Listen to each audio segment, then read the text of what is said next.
What's going on, everybody? Tyler here with the Citizens Firemen Podcast with episode 5 with our guest, Tom Hollick. How you doing, brother? Wonderful. I'm doing really well. Thank you for having me on. Oh, no problem at all. I'm looking forward to it. I'm excited. We've been trying to schedule this one for a little bit. I've had to reschedule so many of these lately that it's not even funny. If you don't care if anybody out there is not familiar with you or some of the things you're involved with, you give a little introduction to yourself. Sure. My name is Tom Hollick. I've been in the fire service. Next month will be 19 years. Started out in 2005 in Pigeon Forge, Tennessee. Volunteered for a year and then went paid there. I was there for another 5 years before I headed back down home to Texas. I was with the department here for about 10 and a half years. And then now I'm working for the city of Cibolo as a battalion chief on C shift. And really loving it. Other than that, my passion really is my wife and my daughter first, and then after that, very closely is the fire service. People ask me about my hobbies, and honestly, that it is my hobby. Anytime I have a chance to go out and do something fire related, hang out with the guys that are in the service, like that's really my preference, and that's really me in a nutshell. I just love my family and love the fire service. I love that you said with a hobby. Yeah. And I feel like some people they don't understand that. Or, working career fire service, it seems like everybody's got something that to do on the side as well. This guy's a plumber, this guy mows yards. I think every other firefighter I've ever met does landscaping. Mm-hmm. But everybody wants a side trade. Yeah. But you'll get looked at like you're crazy if you just tell them, like, I just want to be a fireman. That's all I want to do. Like, I take my time. We was talking a little bit before the podcast. Right now I'm still tied up a little bit with the Army, but besides from that, it's fire department and family. Yeah. I have no interest in going out here and learning how to be a carpenter or learning how to plumb a house. Like, nope. I just want to dive as deep into the fire service as I can. Yeah, man. I love that. So what, you said that you went back home to Texas. So you were from Texas originally. Yes, how'd you wind up in Tennessee? Because I just found out, actually, I believe it was last year at the Moeller conference. Yes, sir. That was actually where you got your start at. Yes, sir. Yeah, I was up there. So I was in college, and one of my buddies moved up there. I actually started working for him just for the summer at the community center in Pigeon Forge. And the idea was I was just going to stay there for just a little bit of time, and then full-time position came open, and I was like, I'm just going to hang out for a little bit, and it turned into a little over 10 years. And then the way that I got on the fire department was city picnic. The inspector at the time, Roger Price, just kind of came up to me and was like, hey, man, you're big. You want to volunteer? And I was like, let's do it. And the timing was perfect because I volunteered, went through my rookie school, did EMT, and then right as that was finishing up, Pigeon Forge was making the transition. They were a Monday through Friday, 8 to 4:30 deal where they had full-timer coverage, and they were moving over to the 24/7 coverage. So I just happened to complete at the right time, and then they opened up positions, and I got on with them. And man, that was it was a blessing for real. It was God putting me in the right place at the right time to get me into that, and it was awesome up there, man. I really loved it. Being at the entrance to the Great Smoky Mountains, it was just something different every day. And being so limited in manpower, it was 6 people at the time, 4 on the engine, 2 on they cross-staffed, or we cross-staffed, first response vehicle, like a Suburban for medicals. And then we also cross-staffed an additional engine for county or their platform for in-city. So it was an interesting time, and I really, really enjoyed it. I could see Pigeon Forge just being an interesting place to work too, because it's not a super large place, but especially it's tourism built. Yeah. Pigeon Forge and Gatlinburg's all around tourism. Yep. So you get some special hazards in with that, and especially all the events they've got going on all year. I actually think they've got Rod Run going on right now. Mm-hmm. So just the huge amount of people that flood into that town. Yep. Even on just the regular old weekend. You can't go up there and it's just packed just trying to get down the strip. Yeah, when I started there, it was, and I don't know where they're at now as far as population, but they were about population of 5,000. And when I started, or when I first moved up there, it was very seasonal. Like, you get the folks coming up from Florida when it would start to get too cold up north, and then they'd make their way back through on their way back up north during the summer. But right as I was getting ready to leave, man, their season just is constant now. It doesn't die down. They just always have people there. And for a town of 5,000 people, and I don't remember the numbers, but I know it's got to be in the 100,000 or above is what they can sleep in that area, as well as their response district. And I know that they have 2 stations now, but when we were doing it, dude, it was six guys, and good luck. And even for what they're staffed at now, I don't know their exact staffing levels, but Yeah, I don't either. just looking, I know we've obviously being from East Tennessee, I wind up in classes with some guys from that area every now and then, see them at some conferences, things like that. And then the 2 big fires they've had up there since 2016, our department's been to, so we've got to intermingle with them a little bit. And even what they're sitting at today, you look at the hazards and the amount of people may not be full-time population, but like you said, if the number that they're able to sleep there, there's that many people sleeping there. Yep. You pick any given weekend, and there's that many people in Pigeon Forge and Gatlinburg. Yeah, man. Yeah. And it's crazy because it still doesn't seem like they're anywhere near what they should be staffing wise, which that seems kind of the same for most of the American fire service. But Yeah. But they're still up there killing it. You know what I mean? Like I've still got friends up there, and man. I know that those guys they're putting their heart on the line, and they're going and getting it done, no doubt. they are, and it's some of the coolest guys that we've been able to meet from that area. I know that the county up there is going through a pretty big change now too. Yeah, which is good for them. Yeah, I'm excited for them. What was there any major differences between being career in Pigeon Forge up in East Tennessee and then traveling back down to Texas? There any big like cultural differences, fire department wise, or anything like that? Man, honestly, no. It was a little different for sure, but the accent changed. I could say that. Other than that, though, no, man. I really feel like they're just firemen. Like when I got down here, it was kind of the same deal. I mean, I can't really put my finger on anything. I mean, it was up there it's the fire hall. Down here it's a firehouse or fire station. To each their own. I mean, those are minor differences though. But man, no, the passion and the drive for sure. I feel like is pretty consistent. That's awesome. Yeah. And so you said that this will be 19 years. Yep. Going on 19. So how many of that's been with this department in Texas that you're with now? The one that I'm with now, I'm going on 2 with them. So I was Okay. 10 and a half at the previous department down here. And I went from firefighter to driver to lieutenant. And then the next door neighbor that we auto aid with, they opened up for battalion chiefs. They had never had battalion chiefs before.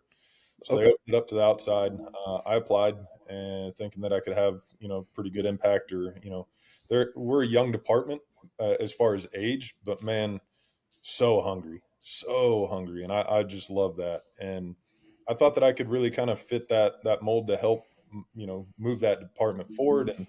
And I hope I'm doing that. And I continue to just push as much as I possibly can to keep moving in the right direction. We're kind of in some of the same shoes. We're a super young department. We went through a big phase there for a while where the city wasn't keeping up with some of the things they should have. So we lost some good people, went to some different areas. Luckily, they've kind of stepped their game up now, money-wise, benefits, things like that. Awesome. But between that and retirement, it got to the point I actually had a battalion chief that left last year or the year before. He went to go into law enforcement for some odd reason. But when he left the city as a battalion chief, he was 26 or 27 years old. Mm-hmm. Super smart guy. He's one of my favorite officers I've ever worked for. Yeah. But you travel to these conferences and things like that, and some people are just astonished to find out that there's departments that young that are out there. Yep. I've been with this department for going on 7 years, and I just finished my last year as a company officer. So, you know it as well as I do. It's growing pains, Yep. But just like you said, there's a lot of hungry people on the department that are pushing themselves to be the best that they can be. So that's right. You can't replace experience, and you can't replace those years, but we're getting by just as good as any. That's right. That's good. How How did it feel going into that department as a battalion chief? You said you run auto aid with them, so you're Yeah. probably pretty familiar with the department, a lot of the people there already. Yeah. Because we actually had this conversation a while back at work, because we saw it was some Georgia department was hiring like 10 captains from outside. And we kind of got on the topic of how does that feel stepping into a new department, which, like I said, you're familiar with, but coming in a leadership role. Yeah. So I guess like you said, I knew the people for the most part. I mean, obviously, you don't know them as intimately as when you work for the department. So, getting to know them has been awesome. I've been very blessed with the shift that I ended up with. You know, I guess the biggest thing was, I want to be what the citizens deserve. Like that's always what my goal has been, right? Like physical fitness, skill level, all that kind of stuff. So my intent was let's move in the same direction, and if we can do that, then man, we're on the right path, right? And starting out on day one, I went in with my expectation list and laid it out in front of them, and I said, "Hey, this is what I have. Not trying to run each station. That's for the lieutenants to do." So I put out to my lieutenants. I said, "Hey, I would like you guys to have a list of expectations, and obviously they've got to fit within the department mold as well as in with what I provided you. And ultimately, what I wanted them to have is something that's contiguous for all three stations as well, so we don't end up with that. It's three different departments on one shift, right? So they did that, and since then we've revisited them and taken it even steps further of putting out like what is the vision for our shift and what are our philosophies. So who are we as people? What do we expect of ourselves, so that we can define that and actually have it on paper? So now when we have new people come in, that gets put in front of them, and there's more to it, but that gets put in front of them on day one, and they sign off saying, yes, this is something that I'm willing to do. So now you have the expectations, you have who we are as a people, and then you're signing off saying that you're willing to put your heart and soul into this. And now when and if that doesn't occur, well, now the accountability side is going to come into play. So far there's been very little need for that, luckily, because they bought off on it, and they're trucking, man. I can't speak highly enough for them. They're really good people. They're on a good path, I feel like, and we're on a good path as a team, so I'm really really happy about it. I'm obviously not familiar with your area, but I've seen some of the things that you've posted and you've shared on social media, on Facebook and whatnot, and it really seems like your shift's killing it. I saw some stuff the other day of I believe it was out working out, Yeah. uh, doing some pretty intense stuff out in one of the bays, and Yeah. I love seeing that stuff, and especially whenever you look at it from a leadership role and standpoint, when you see somebody that's holding the chief rank title, a battalion chief or deputy chief, even, you see fire chiefs doing it. You see them out there with their guys putting in the work, sweating with them. I love to see that stuff. Yeah. Just shows you that that's a fireman's chief. Sure. Yeah, well, I hope so. I hope to be. The only way that I've really found that works for me is as far as leadership is I've got to show you the standard. I'm not going to say, hey, you go out there and do this, and do as I say, not as I do. I'm going to go out there and do it with you. And I tell them it's actually one of my expectations. I'm not going to ask you to do something that I'm not willing or capable to do. It's just not going to happen. I can't do that. I can't operate that way. And so far it's worked. I mean, maybe there's a day where it doesn't, but so far it's working pretty well. So I'm gonna stick with it. And you, especially with you said being a young department, Yeah. and I feel it because I'm quite young still myself. I'm only 26, Hmm. but a lot of the people my age, or especially even younger, that are coming to the fire service now, everybody talks about new generations, and I think that's probably been said every generation that's ever came into the fire service. But it is true that this generation of firefighters has a lot of questions. They want to know the why behind everything. They want to know, why do I need to do this? Why Yep. do we do this way? And I Yep. feel like, as someone in a leadership role, if you're there, like you said, do as I'm doing, not as what I'm telling you to do. If they see you doing it, that whole leading by example, Yep. then they're more apt to just follow in line and put in the work and uphold that standard with you. And you're going to kill off some of those questioning every movement Sure. by just doing it yourself. Yeah. And I feel like that's one of the problems that we've got going on in the fire service right now is everybody wants to bitch about what new firefighters are doing when they come into the fire department. But how are you overcoming that? Are you there putting in work with them? Because if so, then you're probably not going to get as much of that. Yeah. Yeah, I mean, it goes as far. I mean, I agree with you. Leadership, it's very important. You know, when you get into the instructor realm, and I tell the class, like, before we teach anything, I'll straight up tell them, like, listen, if there's something that an instructor tells you and they don't or can't give you the why, or they're not willing to go look at it and get back to you on it, they're in the wrong, man. And you really should validate if that's even something that you ought to be even looking at. If they can't give a why as to why they're telling you to do something specifically when inside of a skill set, like, you got to be able to provide the why. Like, especially now, and you know, the generation, I like it because then it puts you to a place of that accountability piece, right? Like, if I'm saying something, I got to be able to provide you with the why. If I can't, well, then maybe I ought to look into myself and be like, is this something that I ought to be teaching? So I actually like it. It's been good for me. I think I've enjoyed this newer generation for sure. Like you said, from an instructor standpoint, it's gotten just about impossible to where you can bullshit somebody. Yes, sir. Especially if you're sitting in a classroom Yep. style setting, you're leading a lecture, PowerPoint style training, whatever it may be. I can just about guarantee you that a good handful, at least in that class, from the time that you finish your introduction, they've already got you pulled up on their phone, sitting in the back of the classroom somewhere, and they're looking at you, the department that you work for, and they're gonna see what kind of person you are.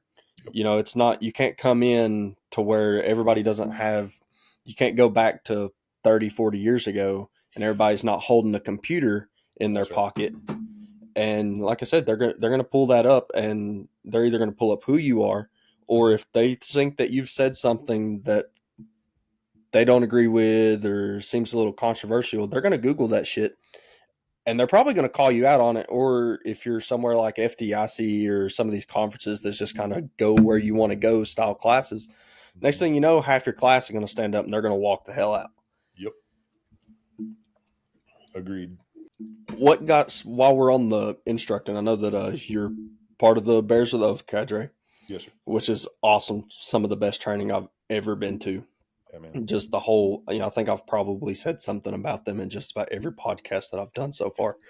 But just the energy surrounding that training is insane. Yep. Everybody that's there is crazy. Uh, but talk about kind of what got you into some of that and some of the things that instructing's opened up for you and some of the things you've been able to travel, see, do, Yeah, man. how it's affected your career. For me, as far as the Bears of the Oath, honestly, we went to Dalton was the first time, and it was through Kevin Pfluger. Him and the guys from Live Oak had gone up and they had done a training with Bears of the Oath, and they had been, I think it was 2 or 3 times, if I'm not mistaken. Well, Shane had reached out to Kev and said, "Hey, I really want to put some engine ops stuff, like an engine op track, together." And Kev was like, "Yeah, no problem. I got you." And Shane kind of put Kev in charge of that. And Kev reached out to me, and I was like, "Yeah, like, I'm down." So we went up to Dalton, and were able to put together an engine track deal. So they had the truck ops, and then we were doing the engine side. And man, it was awesome. As far as the Bears of the Oath cadre, man, I can't speak highly enough for those people. They are solid human beings that are just there to give everything that they possibly can to the students. And nobody, I feel like it's, you go back to like Caleb Smith from around you guys. He said it best on the Rogue Tailboard. He said, "I'm just a nobody from nowhere." And that's who I feel like, really intrinsically, that's who I am. I'm a nobody from nowhere, but what I will do is I'll work until you're done. I'll work until you have everything that you need. And the Bears of the Oath cadre, I just felt like, man, I feel at home. And Corey Thompson's the one that he called it the family reunion. Every time we get together, man, that's what it feels like. And I love that.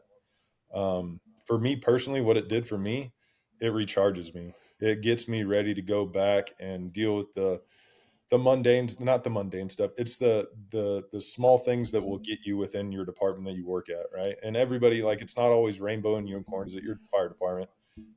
There's always something that's going to bug you, right? What it does when I get to be around people like that really care for me, care about each other, and it just recharges my batteries, and I'm ready to go back to work and fight the good fight. Uh, Always pushing, always moving forward. So that's how I got with Bears of the Oath. It really was through Kev, and then Shane just kind of opened up the doors for me and treated me like a brother, family member from then on, and all the guys did. And I can't speak highly enough for them. The guys up there, a lot of them are out of Georgia, but man, it really is. It's just a family, and it's so cool. Like I love it. As far as the other trainings, I instruct with MV Fire Rescue on the engine ops side, as well as lead instruct for No Quit RIT, which is a class that I built kind of from the ground up. It was the department that I used to work for, Shirts. Um, it's been going, shoot, this is our 11th year that we've been doing it. And it's changed. The iterations have changed over the 11 years, man. Like it's always changing. We just updated our PowerPoint presentation. I feel like we're doing that every time before we go out, making sure that everything's right and all the numbers are validated and correct and up to date. Getting a chance to pick Rob Ramirez's brain when he was down here for Dadgum and Basil, and getting a chance to do that, we change our class because we're learning something new. Like, we're always students of this game 100%. So and we learn something from the students every time, honestly. Like, they'll bring something out almost anywhere that we go, and they'll show us something. And we're like, all right, cool, let's put that into practice. Like, that worked. Let's see what we can do with this. So but yeah, that's kind of the training aspect of what I've got going on. And that's kind of how I got into it. There's a long story on the RIT side, but I don't know if you want to hear it. Like, it's kind of long. Hey, I'm here for anything. Yeah. What's I I'm super intrigued with all the training that you've been around, and like I told you before we started the podcast, I've talked to Kevin about it Yeah. and some other people, but it's the training that has been put on down south of the border in Mexico. Yeah. I love it because everything that's came out of it has been amazing. Yeah. Can you talk a little bit about that? Absolutely. I would love to. So we were actually at Gonda, Texas in the DFW area, and Alejandro Briones, a captain from Tijuana. Kevin and him kind of met up. We actually all met at Water on the Fire for the first time. And he came up to Gonda, Texas to take our engine class. And during that, he was staying with us at the Airbnb. And at night, we would go back, we'd talk, and he was like, hey, we should do. And he doesn't speak any English, but we've got another guy that speaks some Spanish. So we were able to kind of get by. And there was a lot of Google Translate going back and forth. So we were sitting there talking, and he had said, why don't we do something and put something together, and we can go down to Mexico and teach a class. And I should preempt this. Kevin and Daniel Cano went to Tijuana to do a hose demo for Mercedes. And that's where that relationship really started to get tighter, because then you had Jorge Perfecto and all these guys. They're starting to come in, and Perfecto's a battalion chief for Tijuana. So all these relationships start to get a little bit tighter. So they had done that. We're in Gone to Texas at night. We're having a conversation about, hey, we should just do a class. And we were like, all right, yeah, like day 2, whatever. Yeah, we'll make that work. Well, then as we're talking, it turns into a 5-day conference talk, and we're like, oh wow, this is getting big. And then Alejandro gets the chief of Cabo, San Jose del Cabo, on the phone, and we're literally like sitting in the living room having this meeting about what's going to go down. And it came to fruition last February, and the impact that had on the area, and it's not because of us, I don't believe. I think it's because of all the hard work that was done to make everything happen that went on. Like there were so many players in that game, but uh, Bomberos Nuestros, which is Lopez and Perfecto and Alejandro, they do all this training for free in Mexico. And it turned in, I think it was like 300 and something students, and they brought down, they had, a drones class, they had a different engine class, they had all kinds of different classes going on. And, we got brought in, and man, I can't tell you how special it was. Like, honestly, it was the most special thing that I feel like I've ever been part of, and I don't know that anything's going to top it because the I will tell you that when we got there, it was not necessarily. I think they were skeptical. They were like, "Are these guys down here just to like have a good time? Or are they going to come down here and do the work?" And when we showed up, we went down there to do the work. On day one, we went to the fire station and they're in San Jose del Cabo, and they had built a bunch of props. So we're checking them out, kind of getting the lay of the land. And then the next day was when they did the opening ceremonies. Man, it was crazy. It was like FDIC level professionalism, like what they did. And it was amazing, absolutely amazing. And then we got to day two hands on of the conference, and we show up and we're just doing our thing, setting up, getting all our hoses laid out, getting all the ladders off the trucks, getting everything set up for the students. And the chief walks up and he pretty much says, "Man, I've never seen instructors do this. Normally it's the students that set up and tear down." And we're like, "No, that's not how we operate. Like, we're here to get work done and make sure that the students have everything that they need. We don't want to tire them out before we get to work." And the students, I feel like they were kind of skeptical at first too.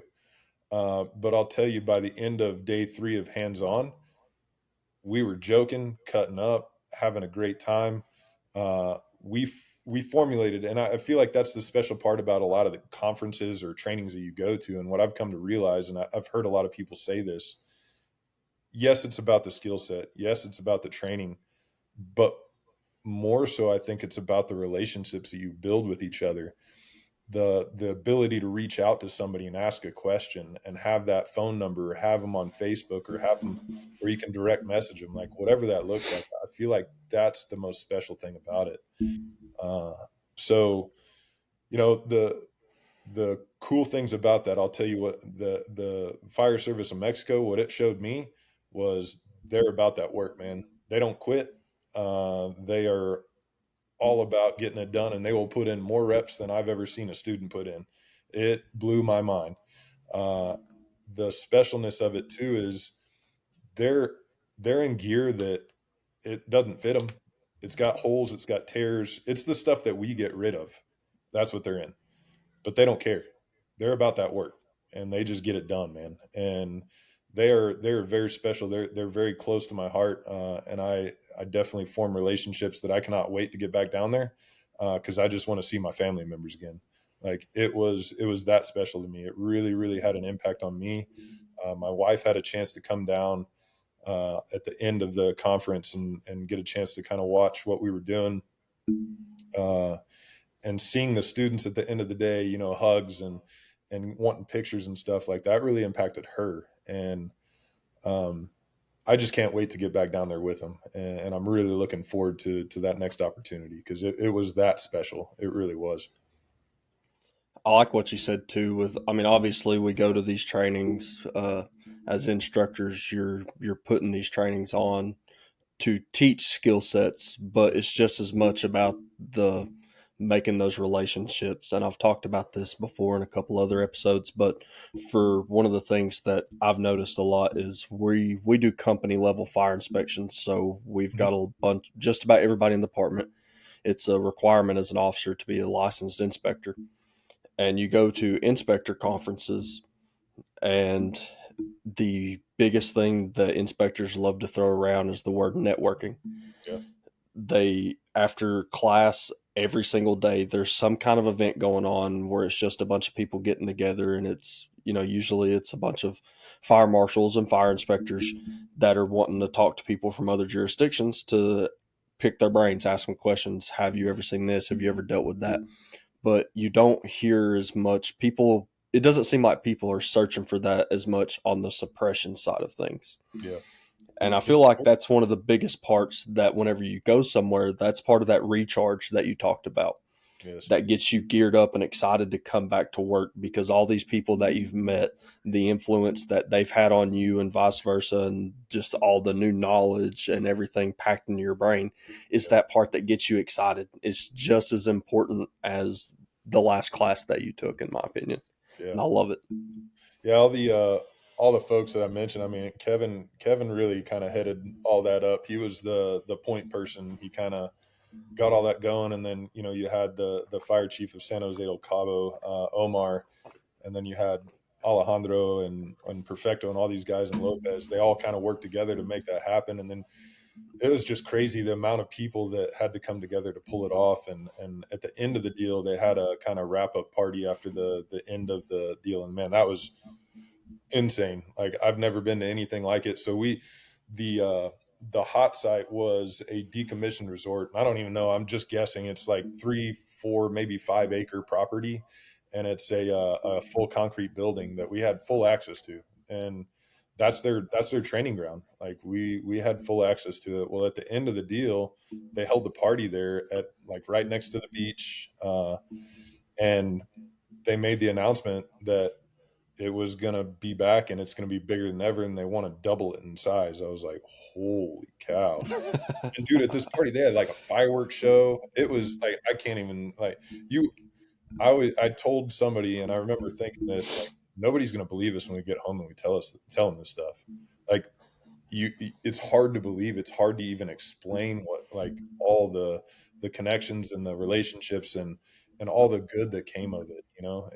It was really, really special, and I'm very blessed to have just been a very itty bitty small part of it.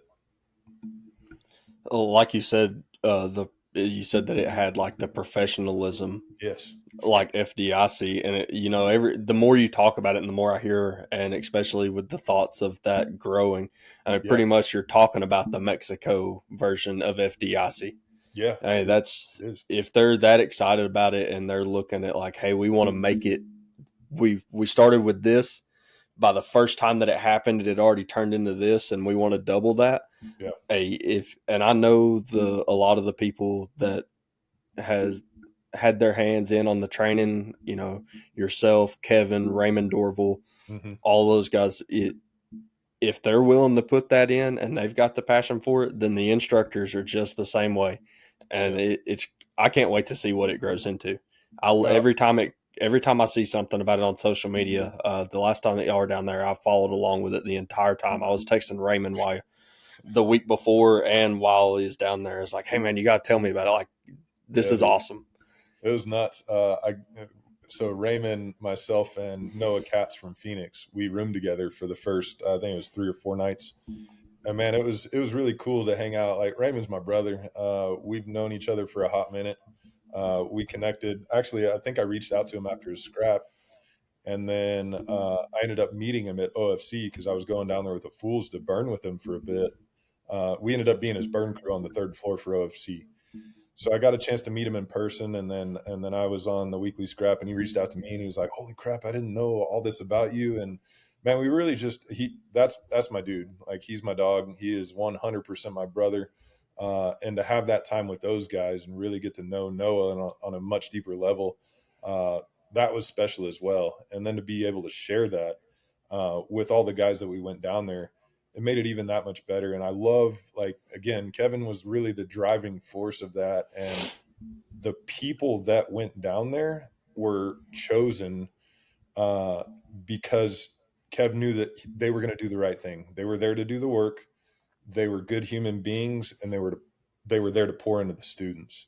And that's really how he kind of guides picking who's going, more or less. Yes, you have to have the skill set, but first things first, you got to be a good human being. And I can really appreciate that about the way that he did that, because it made all the difference. It made all the difference in the world. It really did. Because there was things that we had to contend with. I mean, the equipment, they did a phenomenal job securing equipment, but there was also hiccups with water supply and all this little stuff. And others might have gotten very frustrated, but everybody that was down there kept a very level head. we worked our way through the issues and got the students the reps that they deserved. And that's what it was all about. And, the proof's in the pudding, I feel like, is, they invited us now. The fire chief for Ensenada is going to have us come out in end of August, beginning of September. And they've got a decommissioned school that we're going down. That's just, I think it's an hour and 50 minutes south of Tijuana. It's actually the wine country of Mexico is what I've heard. I've never been there, so it'll be interesting. But they've got a decommissioned school we're going to have full access to. We're going to run, I don't even remember how many students, but it's going to be quite a few. And it's going to be almost the same layout. We're changing some things up a little bit to really get more pushed out to the students, because we found out they're all about that work. So we're going to give it as much as we possibly can. So I'm really excited for that. And then I'm really excited for the opportunity to hopefully go back to Cabo, man, because the impact that it had on me, I mean, I can't even put it in words. That's awesome. I Yeah. love it. And like I said earlier, whenever we got the first start on training and instructors, when we started talking about the bears, Yeah. and the more that every event that I can think of that I've either followed along with or I've been to myself that's just been top notch, it's always the same handful of people, I feel like, that's just blowing this stuff out of the water. You've got this stuff going on in Mexico. Mhm. I follow along with some of the MVC stuff and the no quit writ. Of Yeah. course, Dadgum, which it just wrapped up last month, didn't it? Yeah. How did that go this year? While It we're was, on that, because I was talking, I did a podcast with Raymond before it, and he was super geared up and excited about it. So I want to hear how that went, because he yeah. was ready. Raymond. So Raymond was the master of ceremonies, and I'll tell you what, he killed it. He had opportunity to do. He had, I think he was the third lecturer, if I'm not mistaken, and man, absolutely slayed it. The I know Kevin's the president of the local there, and that's where the conference is run through. And I think he's got a committee of about, I want to say it's either 7 or 8 more people. And those dudes, man, I can't even tell you. I know after that's all wrapped up, they've got to be just dog tired, because they put in like 24/7 work all the way leading up to it, and then all the way through the conference. And then, they killed it. And the lineup of instructors that Kevin brought in, and that committee brought in, um, they just knocked it out of the park. They knocked it out of the park. Um, yeah. And then the hands-on, the amount of instructors that we had, uh, really lent towards giving the students the amount of reps that they really needed to put hands on with it. Um, they had 2 days of skills and scenarios on the third day of hands on, and yeah, the scenarios were awesome. The students killed it. Everybody was there. They were about it. They were in tune. And again, it goes to the relationships formed. Met guys out of New Hampshire that like are now family members to me. In fact, Goldstein's talking about maybe coming down to hang out in July. And man, that's what this fire service is about. That's what the brotherhood is about, is formulating those relationships to really understand, man, we're family. Kev allows me to do we started calling it the dadgum dinner now, because this is the second year that they've done dadgum. And the first year I told him, I was like, we live on a little under 3 acres, and we've got a large barn with an overhang. And it's like, Kev, man, if you want to have a dinner, like we can do it here at the house. I'll grill, I'll take care of everything, and that's one thing off your plate. So he let me do it. We pulled it off on year one, and we pulled it off again year two. Um, and it's really neat because we have that opportunity to really make it feel like that family reunion. And this year, I love what Kev did, because he invited not only the instructors and the students from out of town, which was what he did last year, but he invited all the students, and it was awesome. It went off without a hitch. The Like I said, the lectures were great, hands on was great. The amount of instructors we had was great. It it was awesome. I don't know how else to put it. But again, they did all the work. I mean, I'm just I'm a very small part of that too, but I enjoy being that small part of it, and I enjoy having that time with my brothers that come down and the instructors, and then getting a chance to meet all the students that come through is really cool. It seems like obviously I saw the instructor announcements Yeah. leading up to the conference this year. And like you said, the amount of instructors, that blew my mind because it seemed like just days before the conference, they were still being announced. Yeah, man. Every time I got on social media, and especially on my fire department page, I don't follow anything but fire department Yeah. pages off of it. So every time I'd log into Instagram and there'd pop up on the feed, it seemed like every single day for months, the first thing that would pop up was another instructor announcement for Dadgum. Yeah. And the more and more they came up, the more I was kicking myself in the ass that I wasn't going to be able to make it to it, because I was like, God, I was like, this is going to be awesome. Like, this has got to be just one of the best conferences that I could rank up there. Just seeing the instructor list off of it and knowing, especially some of the instructors that I've been able to attend other trainings, conferences, things like that, like the amount of passion and drive that there had to have been behind all of it is crazy to me. Yeah. It was nuts. Yeah, it was crazy to have all those guys down here. Dorval. You had Nate Sturm out of Florida. Man, if you haven't had the opportunity to meet that man, phenomenal person. And then he brought JJ with him, and I think that's the second time I met him in person, but I really got to know him, and man, they're just some solid people. Nate Karn and Remy and all these guys, man. I mean, it was just intense, and yeah, I like, again, it goes back to the way that Kev pulls these guys in, though. It's you got to be a good human being first. Yes, we want the skill set, but you got to be a good human being first. And when he's making those decisions, and I'm not going to speak for him, but I feel like I know him well enough that he's making these decisions first based off of that. And it shows when you're at the end of the conference and the students are hanging around wanting to talk to you, and you're not just trying to be like, peace out, I gotta go. You're spending the time with them, and every single one of those the people that were there to instruct did that. And yeah, a very large majority of that was guys that are involved with bears. And if you put those guys on the ground, you already know it's going to be good. You already know it's going to be good. Oh yeah, I've been talking to Shane about trying to get a little joint forcible entry training going up in my area, Yeah. and just the thought of which I know that kind of the Bears have gotten involved with Smoky Mountain Weekend, which is where you got your start up in Pigeon Forge and Gatlinburg, Yes, sir. uh, but just trying to bring some of that back and getting that to spread Yeah. in this area is, I want that, Yep. because there was a lot of the things, which there's a bunch of great people that I work with, a bunch of great departments from around here, but especially just for my county, for say, there's two career departments in our county. We've got the city that I work for, and then an adjacent city to us, which they're their career department, but they staff 1 2-man engine. Hmm. Uh, we're running 7 on a shift, so nothing big, but we're surrounded by 11 volunteer departments, and it's I don't want to knock the volunteer culture from this area, but it's Sure. a lot different than what you see in a lot of other places.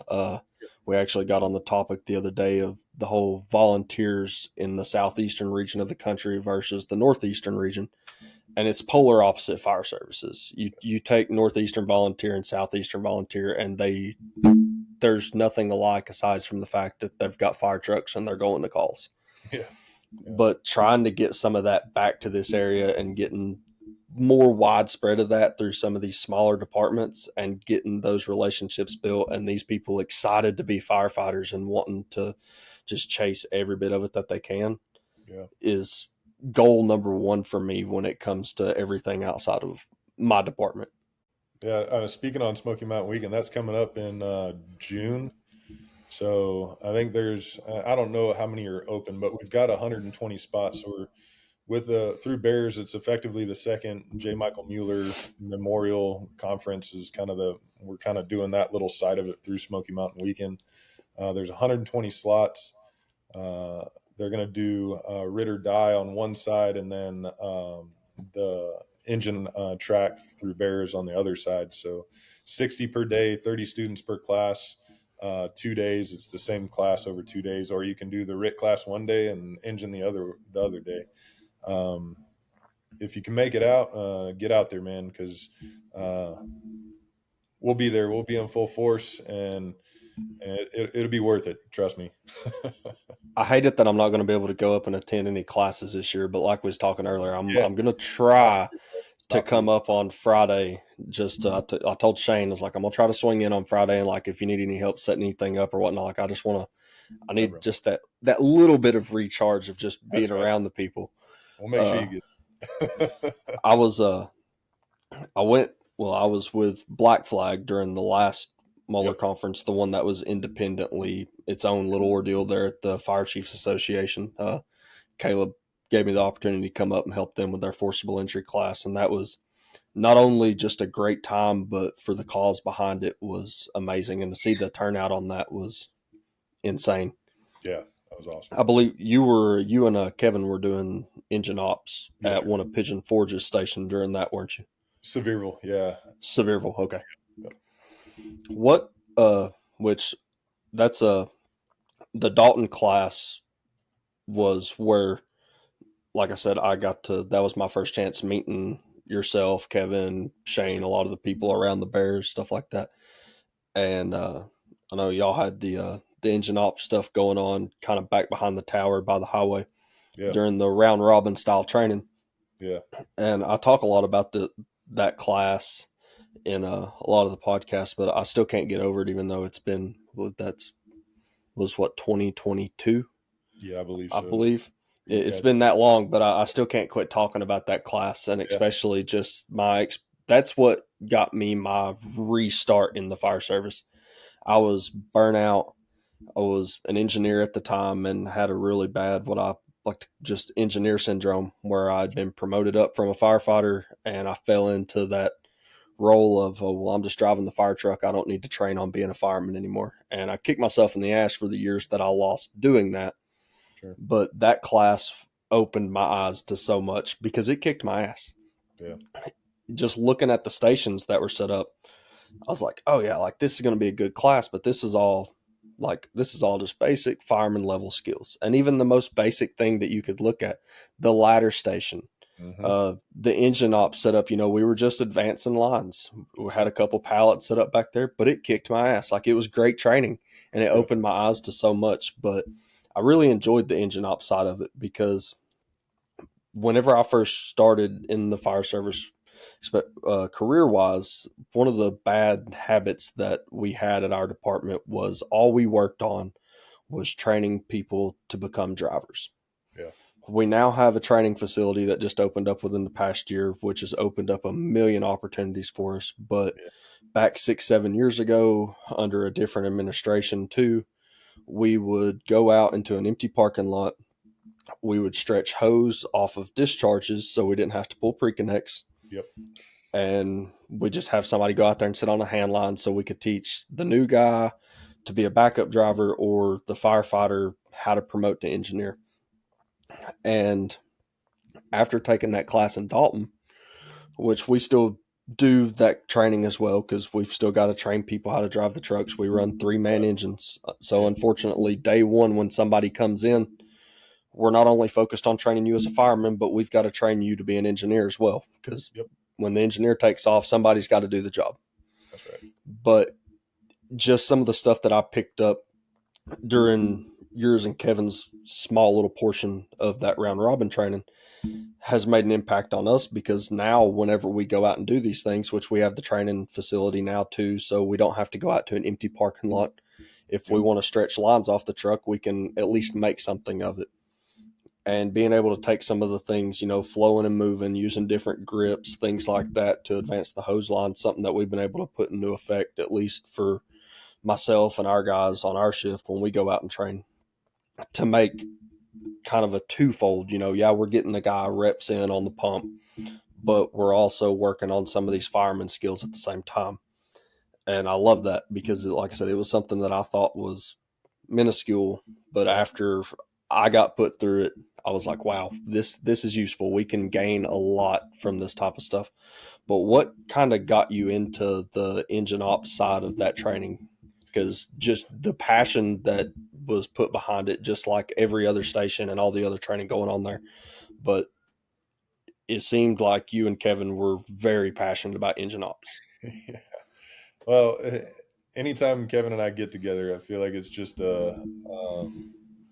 it's a feedback mechanism. Like we increase one another. I feel like he's like the best way that I can put it is I've got a friend that I've known since sixth grade, but I've known Kevin for going on 3 years now. But the only thing that I have to equate it to is that dude that I've known this long, since sixth grade. I feel like I've known Kevin that long, and I feel like he's that type of person that we care enough about one another that we're going to push each other, right? And how we got into the engine op stuff, um, I don't know. I pinch myself. I've always been very passionate about engine stuff because we don't have a very strong truck culture down here in our area right now. We're working on that. I wrote an engine for a very long time, so what I wanted to do was be really good at that. Now we're forced to get into. You need to be able to search without a hand line. You need to be able to throw ladders because we don't have that truck culture, right? Um, but I guess the best way to put it is the discipline of the basics becomes very much a reality because we are on an engine, so we have to be good at those basics. Flow and move, line deployments, forcible entry, ground ladders. All this stuff we've got to be solid in, and search. We've got to be solid in. So I guess engine ops, it was a place that Kevin and I definitely, that's where we found our common passion. And I feel like it's not just that though. Our common passion realistically, I guess, is just the fire service in general, and knowing that we have to have a strong fundamental basics or fundamental skill set within those basics. I guess, one place that it really keyed off to me, and this was a while back, I went to FDTN up in Indy with Jim McCormick. And when I got there, I was thinking, man, this is gonna be great. And man, it was awesome. It was live fire boot camp. And, we were teaching the RIT class at that time, and we changed it because of what I saw up there. But my first evolution up there was basement fires with Bob Pressler. And man, that, like, we don't have basements here. We don't have basements. So we're one of the evolutions is you're the engine company, you go down and all that kind of stuff. And I'm like, man, y'all can have this crap. I don't want basements. Like, this sucks. And then the next evolution is you're the truck company, you go down and do the search, make the grab, and then get back up the stairs. And man, they burn hot. But on day two, it was our morning evolution. We had a RIT, the RIT day, or the RIT evolution was that morning on day two. And it was Sandy Lasso was the instructor, and they do like a 30, 45 minute down and dirty, like, here's what you're going to be getting into. And I was geeked up, man. I was ready to rock and roll because it's RIT. And I'm like, yes, this is awesome. I'm ready to do this. And the first evolution was, you're an engine company, you're on the hand line. And I love that they did this because it's really simulating what the percentages are showing us. And they effectively tell you, all right, you've been told to evac, drop your line and get out. I was like, all right, cool. So we start heading out, and then you encounter a down fireman, and you got to get them out. And when they burn, they burn. I want to say I don't remember how many pallets, but it's like 4 to 6 pallets, one full bale of straw, and like some god awful amount of OSB is what they line the burn cell with. And the smoke that it puts out is as realistic as what I've ever seen in a training, and the heat is as realistic as what I've ever seen in a training, minus Dalton, because that stuff's jacked up in a good way. But when I was going through that, I remember thinking, like, I've got all these badass ways to like package people, and I've got this weapon in my pocket. I'm going to go kill this. And what I found out when we got in there, and you're in those temps and in those conditions, you revert to the basics. And I realized very quickly on the back of their shirt, it says the basics always work. I realized very quickly why they put that on their t-shirt, because that's exactly what we reverted back to, was the basic lifts, basic drag, basic carries, basic packaging, basic air maneuvers to get whatever the situation was handled and get out, because you don't want to be in there any longer than you have to be. Like that, So it really changed our style of what we did with our RIT class when I came back from there, you know? Um, and I feel like that lends in towards that why the engine side. Well, the engine side to me, it's the basics. You got to understand how to deploy line. Now you can go into all kinds of rabbit holes within that, right? Like you can go into, we run the Minuteman, so you can go into all kinds of different ways of deploying the Minuteman and which each one is useful for, and then the flow and move, how to utilize that, and all different positions to do it from, and then transitioning from one to the next in the instance that it's needed, right? And that's what I just love about it, because it's challenging, but it's also very basic, and it's a skill that we have to have. We have to be able to maintain the skill set. And ultimately, I feel like it goes back to what we started out with. Like, that's what the citizens expect of us. So if I show up and I look like the dummy in the front yard because I can't force an inward swinging alpha side residential door, like that's on me. So I think a lot of it just boils down to the responsibility and taking that of your own accord to understand that you've got to be good at these things, and then finding that person, in Kevin to share it with, and to share those commonalities. And it's not just Kev, it's the Shanes, it's the Nate Sturm, it's the Chris Snows, it's the Caleb's, it's Corey Tom, like it's all these people that we just feel like that's why we have that passion for whatever it is. And honestly, I really feel like if you boil it down, it's not just engine. I love the fire service. I just want to be good to whatever capability that I can. I want to be the best that I possibly can at everything within the fire service, you know, 100%. as far as fire related. Any job that you can be given on the fire ground, like give me Yeah. the hardest one and I Yep. want to knock it out of the park. Yep. That's what's But up. you think about engine work, and I like what you said about not having the strong truck culture, because we don't have that either.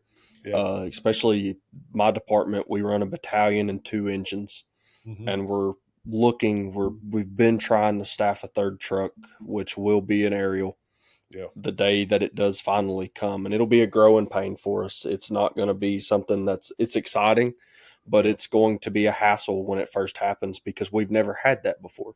And Yeah. that's a huge change to now we're throwing another apparatus on the road, but now this apparatus has a ladder on the top of it. That changes the game 100%. It changes the way that your engines are going to have to operate on fires. It changes things for everyone. Yes. But when we look at it today, not having that strong culture, you're an engine that has to do everything. Yep. And being good at being an engine company allows you to do those other things. Engine work is hard, in my opinion. Yep. Truck work is fun. Engine work's hard. The majority of truck work, I don't have something holding me down. Yeah. Forcing doors, venting, searching, things of that nature. The only thing holding you down is a hand tool. You Yep. don't have 2, 3, 400 foot of something filled with water that's attached to a vehicle outside in the street that's holding you back. So being good at being able to deploy that line in the right area and Yep. effectively advance it, that's going to open up doors for you and everybody else on scene, especially if you don't have that good truck culture. Yeah. And I feel like those basics, I mean, we've got advanced vehicle extrications, a lot of advanced classes out there, but there's no advanced firefighting. It's all basics. It That's is. all it gets down to, but it's a list of basics that's 10 miles long. Yeah. But being able to be good at everything that you can be is going to open a door for something else to go better. If Yeah. you're not the best at forcing doors, being good at getting that line advanced is going to give you more time and be able to force that door smoothly. It's Hmm. going to take the skills that aren't your A pluses and it's going to build on them. Yeah. If we don't run a Minuteman, we run Bakers Yeah. or triple load. Uh, if we're not good at pulling our hand lines and we make a mess in the street, now we've just stopped the clock on everything else that we've got to do. All these other fireground priorities are now on hold, because what's the number one? Why did they call us? They didn't call us to force their door or to cut a hole in their roof. They called us to put the damn fire out. So if we can't do that, then we can't do anything else. Yeah. So I love it. Before we wrap up, I know which we've already hit on Smoky Mountain Weekend. I know that you're going to be up there for that. Bears got a lot of good things going on. Have you got anything else coming up you want to put out there before we wrap up? No, feel like so in November for them in Port Arthur, I'll be there. Like so, uh, the gentleman that runs the conference for them in Port Arthur, Nathan Pips, he reached out to me and asked if I would be willing to speak, and I was like, and I'm the hands-on guy, right? Like, yeah, I do the lecture for the RIT or whatever, but he reached out and he was like, hey, will you speak? And so of course what I do first calls my wife and I'm like, hey, this is what's going on. And she's like, well, I think you should do it. And I was like, yeah, I know, but like I don't feel comfortable. So then of course my next call is Kev. So I reach out to him and he's like, well, you're doing it. I was like, no. He's like, yeah, I'm gonna call him right now and you're gonna do it. So after talking with him, I told Pips that I'm down. So I'll be doing that in November. Looking forward to it. It's also, the reason I was hesitant is because I know the guys in Port Arthur. We've formulated relationships with these guys, and if I'm going to say yes to something, I want to be able to go up there and give them what they deserve. Whoever it is, the students that show up, I want to give them what they're expecting, and it's that human nature of wondering, are you going to be able to pull it off? But I'll tell you what, I'm going to do the work and make sure that I do my best ability to pull it off. So that'll be in November. Other than that, nah, man, just living life, hanging with the family, and hang with the brothers at the station and the brothers outside the station. That's awesome. Yeah, bud. You want to let people know where they can find you at social media wise, or Yeah, want to absolutely. check out any of the things that you're involved with? Yeah, absolutely. So Facebook, it's Tom Hollick. It's the younger, better looking one. The older guy's my dad. So the younger, better looking Tom Hollick on Facebook. Same thing on Instagram. And if you want to reach out, if you have any questions, if you ever need me, my number's 865-228-7686. So you can hit me up on that phone number. If you ever have anything or just need to bend an ear, man, I'm down. Uh, I will answer the phone call. I can't make the promise that I'll do it right away, but I will call you back for sure. It's awesome. Like I said, I'm glad that we got this podcast done. I had a Yeah, super bro. fun time Yeah, man. shooting the shit, talking That's right. shop with you. Yes, sir. Like I said, I hate that I'm not going to be able to make it for the full Smoky Mountain Weekend, but hopefully, if I can get up there on at least Friday, I'll get a chance to be around for a little while with you and some of the Bears guys and get a Yeah. chance to reconnect and recharge for a little while. But I appreciate you coming on today. It's been a great time. No, man, I appreciate you. Thank you for what you're doing for the fire service, for real.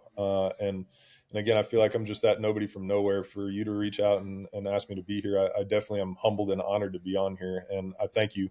But thank you more so for what you're doing for the fire service and spreading the good word, man. I really appreciate it. Well, thank you. That means a lot. Oh yeah, brother.